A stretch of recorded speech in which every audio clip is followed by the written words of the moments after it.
Oh, welcome back, my gardening friends. Well, I'm trying to sort through the bulbs. Some of them have started to go rotten. It's the chance we take when we save our own seed. Don't want to take too much of the leaf off, but hidden in here sometimes you do get the smaller ones that will want to grow.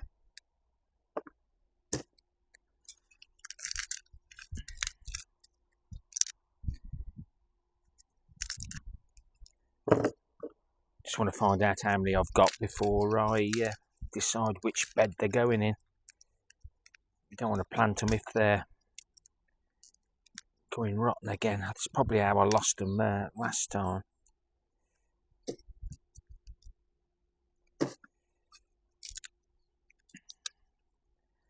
We've had a dry spell, so it shouldn't be too bad.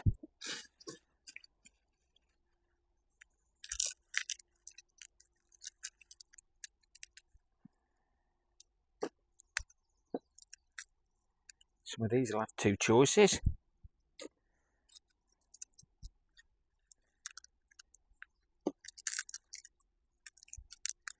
Trouble when they start to grow,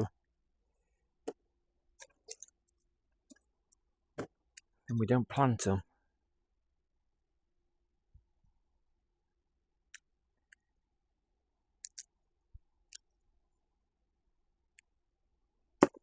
Right, I'll get these finished.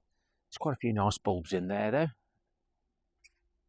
So considering I only started off with 3 bulbs left in the bed and they reproduced all that, but maybe I should have just planted them a little bit back, but the bed's only just ready, so let's go and see how we can space them out, and if I've got some room we'll get some of the walking onions. As you can see, they're trying to grow as well.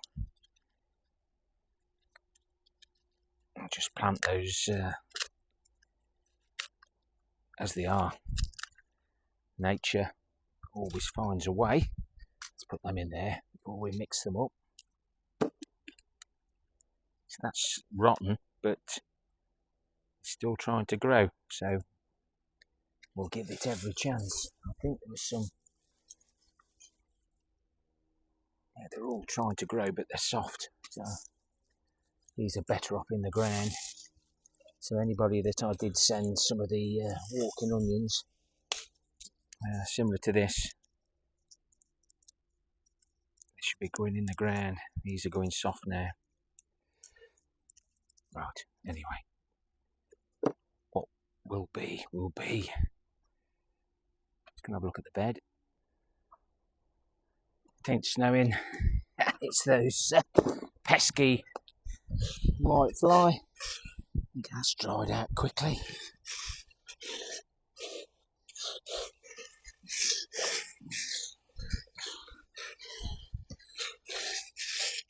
I've had it covered with cardboard.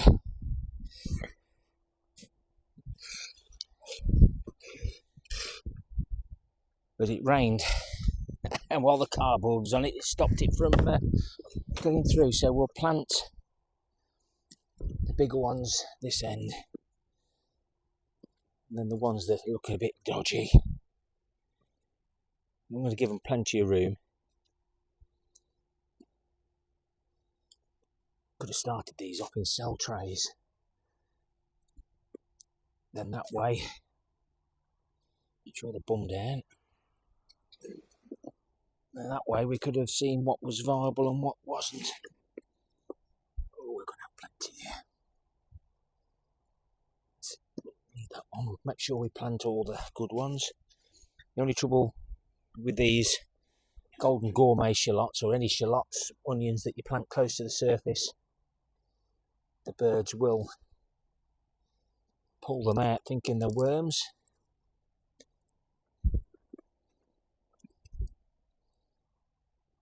I'd rather set them out like this first.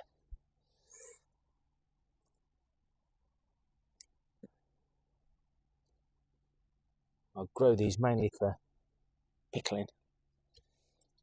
Didn't do any pickling this time because I wanted to save the seed, bulbs, etc. Even if you do plant them upside down, they will grow. I'm not going to have a full bed, but definitely plenty for pickling if they grow okay. Well, we've almost got a full bed, but we just have to be careful how we put these in because you don't want to damage the basil plate.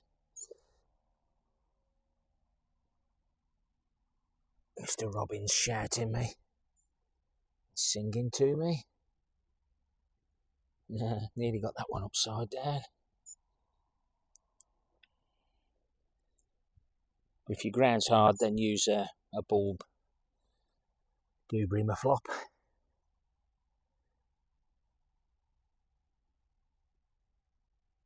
top this up with my homemade compost. I'll get those finished off.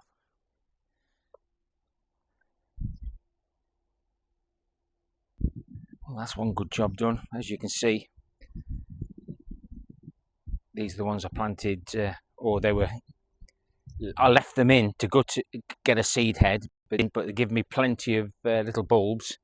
Now we planted them on 2025, and we've got those.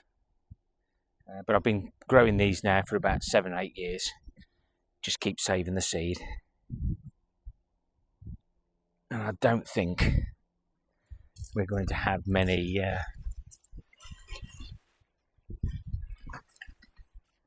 Brussels or flower sprouts. A whitefly is absolutely awful. No matter how much you shake it, they go back. You have to smile. Just going to harvest this sweet corn.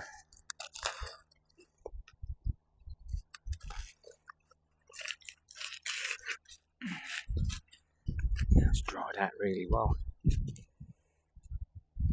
and looks like they're ready now. I might just leave them like that, but keep them in a dry place. And even though it's an F1, this is sweet corn rising sun.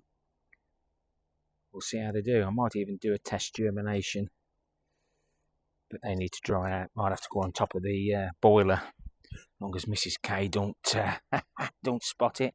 I don't think she'll be cooking it.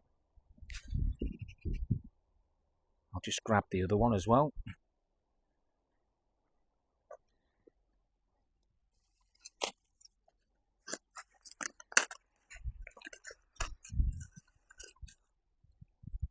Those are dried nicely. And this is the sweet corn early bird. We'll keep them separate. But thank you very much to one of my viewers who sent me those seed. Those sweet corn were beautiful. And rat free, using the sheep's wool that you can see in that bed. That sheep's wool's actually going in the bottom of the bean trench. Half and half. I'm doing a comparison. But of course it's being used as a storage area for my 6 mixes. I bought this from home. It's a bit of everything. But I was going to take it to the tip, but it got roots in, it got all sorts in it. I'm going to add that to my mix in a small amount. Unfortunately, we can't afford to waste anything these days. So I'll put that into a separate container and then just add it to the mix for when I top the beds up or fill them up as and when we need it. Just an update on the winter tares, green manure. That's the white clover. I think there's more weeds than there is clover. And that's the 3-way mix, field beans, winter tares and white clover. I think the white clover is better sowed February, March, April, so it's got the whole summer season. But it does good as a add-in. But that looks nice for this time of the year. that will be chopped and dropped as and when they start flowering. Once they produce the flowers, they start using the energy up that they've stored in the roots, in the the nodules. Then I can top this bed off then, and they can be ready for this spring. Some beds here topped off with cardboard. This one was winter tares and white clover. Unfortunately, the mice found the winter tares at this part of the allotment. And this bed's covered in the sheep's wool. So it had field beans 23-24, manure 24-25. Now it's had sheep's wool 25-26. About one of the only labels that I've got about right. In my next video, we'll be looking at the garlic and red Russian, the elephant garlic and red Russian garlic.